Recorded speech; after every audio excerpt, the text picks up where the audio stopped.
आज बनवायचे आहे साबुदाणा वडे। त्यासाठी 2 मोठे बटाटे घ्यायचे, हिरवी मिरची, शेंगदाणे बारीक करून घ्यायचे, थोडंसं मीठ घालायचं त्याच्यात चवीनुसार। साबुदाणा पण पूर्ण बारीक करून घ्यायचा। 2 वाट्या साबुदाणा एवढं घ्यायचा आणि बटाटे कुचकरा करून घ्यायचे सगळे। सर्व एकजीव करून घ्यायचे। साबुदाणा पूर्ण बारीक करून घेतला की एकत्र करून घ्यायचं।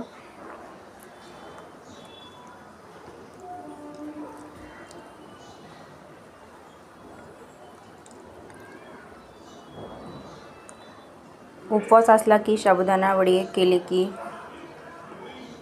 खूप छान वाटतं। मुलांना पण आवडतात तसे साबुदाणा वडे। त्यांना माहिती असलं की आज उपवास आहे, त्यांची फरमाईश असते की मम्मी आज साबुदाणा वडे झालेच पाहिजे। सर्व मिश्रण एकजीव करून घ्यायचं।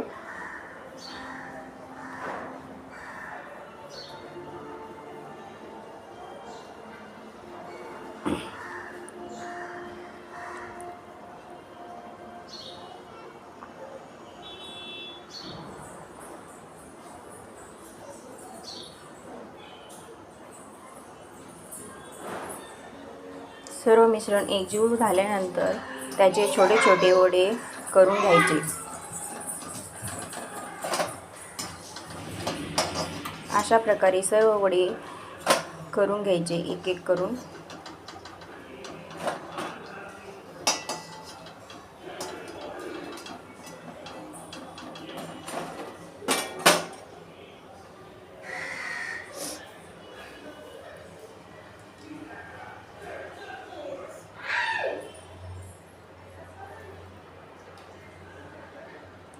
थोडे जाडसरच ठेवायचे, कारण की नाही तर खूप पातळ होऊन जातात,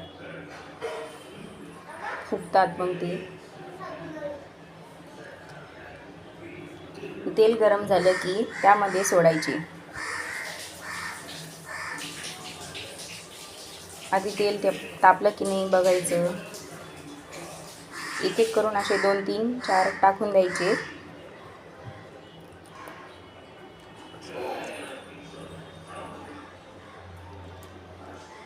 थोडे तळले की त्याला पलटी करून घ्यायचं।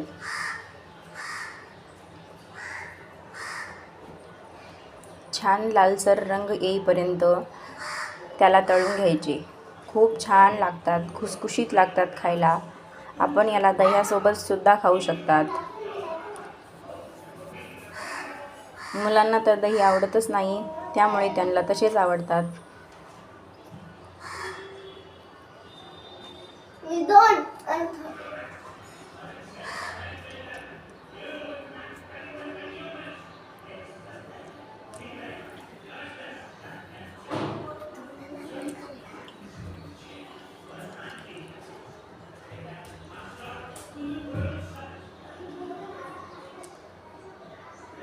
लगेच पलटी मारायची नाही, कारण की लगेच पलटी मारली की ते तुटून जातात।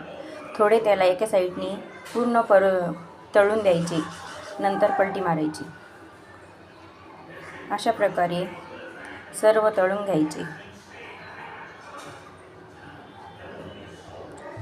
छान लालसर झाले की खूप छान लागतात। नक्की एकदा ट्राय करा।